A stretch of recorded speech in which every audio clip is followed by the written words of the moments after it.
இதை பார்த்த சந்துருவின் கண்கள் அதிர்ச்சியில் உறைந்து போய் நின்றன. அப்பொழுது அவன் முன் வந்து நின்ற விக்ரம் அவனை பார்த்து வினோதமாக சிரிக்க அவன் மனதின் எண்ணத்தை சந்துருவால் தெளிவாக புரிந்து கொள்ள முடிந்தது. அவனின் பயம் மேலும் அதிகரித்தது. என்ன சந்துரு, உன்னுடைய பாடி கார்ட்ஸ் எல்லாம் எங்க இருக்காங்கன்னு பார்த்துக்கிட்டு இருக்கியா?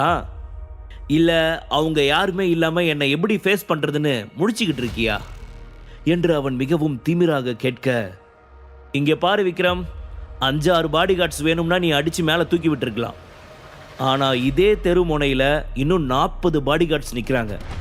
அவங்க எல்லாரையும் நீ என்ன பண்ண போற என்று சந்துரு கோபத்துடன் விக்ரமை பார்த்து கேட்க, அதற்கெல்லாம் நான் அசந்தவன் கிடையாது என்பது போல சந்துருவை பார்த்த விக்ரம் அவனிடம், வேணும்னா அவங்களையும் வர சொல்லு, ஒரு கை பார்த்துடலாம் என்று திமிராய் விக்ரம் சொல்ல, இதை பார்த்த சந்துருவுக்கு போன முறை விக்ரமிடம் அடி வாங்கியது நினைவிற்கு வர எதுவும் பேசாது தன் வாயை மூடிக்கொண்டு அமைதியாக இருந்தான்.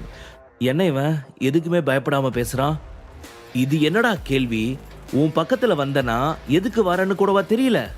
கண்டிப்பா உன் மூஞ்சிலேயே ஓங்கி ஒரு குத்ததான் வந்திருக்கேன் என்று சொன்னவன் அவன் மூக்கில் பலார் என்று ஓங்கி ஒரு குத்த தன்னை பழி வாங்குவதற்காக சுரபியை கல்யாணம் செய்து அவளை தவறாக பயன்படுத்த நினைத்தான். அதை பற்றி யோசிக்க விக்ரமின் கோபம் அதிகமானது. இப்ப சந்துருவை விட போறியா இல்லையா என்று கத்தியவாறு ரேணுகாவும் சரவணனும் அங்கே ஓடி வர விக்ரம் சந்துருவை தூக்கி எறிந்தான். என்ன விக்ரம் நினைச்சிட்டு இருக்க உன் மனசுல? தேவையில்லாம எதுக்கு வீட்டு முன்னாடி வந்து கலாட்டா பண்ணி சந்துருவை போட்டு அடிச்சுக்கிட்டு இருக்க? உனக்கே இது நல்லா இருக்கா என்று ரேணுகா மிரட்ட, நீங்க பண்றது மட்டும் நல்லா இருக்குதா? என்ன பழி வாங்கணும்னு நினைச்சுக்கிட்டு உங்க பணத்தாசைக்காக என் பேபி சுரபியோட வாழ்க்கையே நீங்க அழிக்க நினைச்சிருக்கீங்களே, அதை நான் எப்பவும் சும்மா விட மாட்டேன் என்று அவன் கோபமாக கர்ஜிக்க, அதை கண்டு பயந்து போன ரேணுகாவும் சரவணனும் பேசாது அமைதியாக இருந்தனர். பின் ரேணுகா விக்ரமிடம், நீ நாங்க எல்லாம் மிரட்டினா எதுவுமே கேட்க மாட்டேன், சுரபியவே வந்து சொல்றேன் என்று சொல்லி சுரபி இருந்த ரூம் பக்கம் போக நினைத்த ரேணுகா அப்பொழுதுதான் மேலே நின்று சுரபி கீழே நடக்கும் அனைத்தையும் வேடிக்கை பார்த்து கொண்டிருப்பதை கவனித்தாள். என்ன சுரபி மேல நின்று வேடிக்கை பார்த்துக்கிட்டு இருக்க? இவன் பண்றத என்ன எதுன்னு கேட்க மாட்டியா என்று ரேணுகா கேட்க, சுரபியோ பதில் ஏதும் பேசாது ரூமிற்குள் நுழைந்து கொண்டாள். அதே சமயம் உருவத்தில் ஜாம்பவான் போல் இருந்த லூசிஃபர் என்பவன் தனது ஆட்களுடன் சந்துருவின் பாடிகார்ட்ஸை அடித்து இழுத்து கொண்டு அங்கே வந்து நின்றனர்.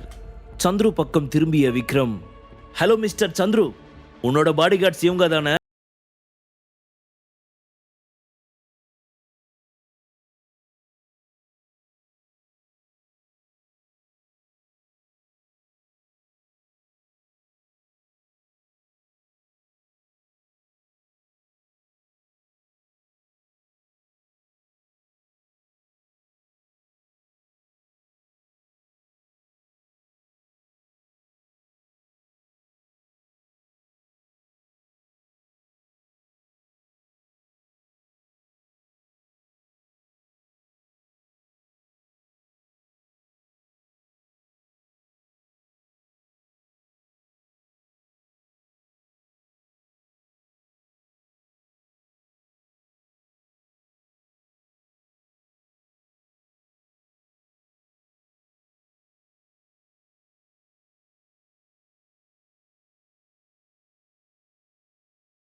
இவ்வளவு பெரிய ஸ்ட்ரென்த்தான ஆளுங்க எல்லாம் இவன் கூட இருக்கிறதுனால தான் இவன் இந்த அளவுக்கு திமிராடுறானா?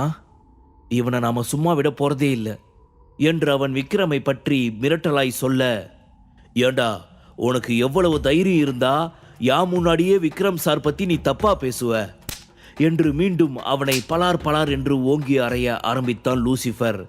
ப்ளீஸ் என்னை அடிக்காத, நீ அடிக்கிறது எனக்கு ரொம்ப வலிக்குது என்று அவன் கெஞ்ச, முதல்ல நீ லால் ஃபேமிலின்னு பெருமை பீத்திக்கிறத நிறுத்து என்று லூசிஃபர் சொல்ல, அப்பொழுதுதான் அவனுக்கு புரிந்தது தான் தன் குடும்ப பெயரை வைத்து பேசுவதுதான் இவர்களுக்கு பிரச்சனை என்று நினைத்தவன், சரி இனிமே நான் அந்த மாதிரி பேசல என்று சொன்னதும், சரி நானும் உன்னை அடிக்கிறத விடுறேன், ஆனா நீ விக்ரம் சார் அவமானப்படுத்த நினைச்சதுக்கு உனக்கு ஒரு தண்டனை இருக்கு.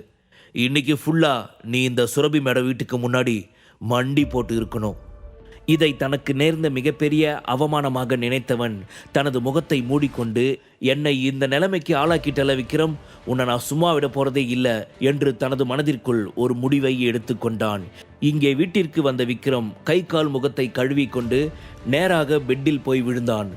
அப்பொழுது ஆனந்திடமிருந்து அவனுக்கு ஃபோன் வந்தது. சார், கால் பண்ண சொல்லி மெசேஜ் பண்ணியிருந்தீங்க, சொல்லுங்க சார், என்ன விஷயம் என்று ஆனந்த் கேட்க, ஆனந்த், நாளைக்கு புருஷோத்தமன் ஃபேமிலி எல்லாருமே சுரபிக்கு மதிப்பும் மரியாதையும் தர மாதிரி ஒரு விஷயம் பண்ணணும். அவ எல்லார் முன்னாடியும் ரொம்ப பிரபலம் ஆகணும் என்று விக்ரம் கட்டளையிடுவது போல் சொல்ல, ஆனந்த் பணிவாக அவனிடம், என்ன விஷயம் சார் என்று கேட்டான். நான் இப்போ உன்னை எதுக்காக கால் பண்ண சொன்னேன், நாளைக்கு நீ டைரக்டர் மீட்டிங் வைக்கிற, எல்லா டைரக்டர் முன்னாடியும் சுரபி அந்த ஜுவல்ஸ் மேனுஃபேக்சரிங் கம்பெனிக்கு டைரக்டரா நீ அனௌன்ஸ் பண்ணணும். சுரபி அதுக்கு ஓகே சொல்லிட்டானா உடனே என் பேபி சேர்மன் சீட்டில் உட்கார வைக்கணும், ஓகேவா என்று சொல்ல, கண்டிப்பா சார், நீங்க சொன்ன மாதிரியே நான் எல்லார்கிட்டையும் அனௌன்ஸ் பண்ணிடுறேன் என்று ஆனந்த் அவனிடம் பதில் சொல்லி கொண்டிருக்கும் பொழுது விக்ரமிற்கு இன்னொரு ஃபோன் கால் வந்தது. அதில் சுரபி பேபி என்ற பெயரை பார்த்தவுடன், ஆனந்த், எனக்கு இன்னொரு கால் வருது, ஃபோனை நீ கட் பண்ணிக்கோ, நான் அப்புறம் உனக்கு கூப்பிடுறேன் என்று சொன்னவன் வேகமாக சுரபியின் அழைப்பை எடுத்தான். ஹலோ பேபி, சொல்லு, நான் நல்லா இருக்கியா என்று கேட்க, நான் நல்லா இருக்கேன், சூப்பர் பேபி, நீ நல்லா இருந்தா நானும் சந்தோஷமா இருப்பேன் என்று சொல்லி அவன் சந்தோஷத்துடன் சிரிக்க ஆரம்பித்தான். ஆனால் எதிர்முனையில் இருந்து எந்த ஒரு பதிலும் வரவில்லை. மாறாக மொபைல் போன் கட்டாகி இருந்தது. என்ன நம்ம பேபி ஃபோன் பண்ணுச்சு, ஆனா எதுவுமே பேசாம கட் பண்ணிட்டா, என்ன விஷயமா இருக்கும் என்று எதுவும் புரியாமல் குழப்பமாக யோசித்தவன் ஒரு நொடிக்கு பிறகு, ஓ ரைட், புரிஞ்சு போச்சு, அந்த சந்துரு கூட சண்டை போட்டதை இவ மேல நின்று பார்த்துட்டு தான் இருந்தா. அப்போ எனக்கு ஏதாவது அடிபட்டு இருக்குமா, நான் நல்லா இருக்கேனான்னு தெரிஞ்சுக்க தான் இவ எனக்கு கால் பண்ணியிருக்கா. நான் நல்லா தான் இருக்குன்னு என் பேச்சை வச்சு தெரிஞ்சுக்கிட்டதும் என் மேல இருக்கிற கோவத்துல எதுவும் பேசாம போனை கட் பண்ணிட்டா என்று தனக்குத்தானே சொல்லி சிரித்தவன், முதல்ல ஏதாவது பண்ணி நம்ம பேபிக்கு நம்ம மேல இருக்கிற கோவத்தை போக வைக்கணும் என்று நினைத்தவாறு சந்தோஷத்துடன் பெட்ஷீட்டில் படுத்து புரள ஆரம்பித்தான். அதே சமயம் இங்கே பெட்டில் தூக்கம் வராமல் புரண்டு கொண்டிருந்த சுரபி, கால் வருகிறதா, அவன் மீண்டும் அழைக்க மாட்டானா என்று தன் போனையே பார்த்து கொண்டிருந்தாள். முழு கதையையும் கேட்டு மகிழ பாக்கெட் FM ஆப்பை டவுன்லோட் செய்யுங்கள். லிங்க் டிஸ்கிரிப்ஷனில் கொடுக்கப்பட்டுள்ளது.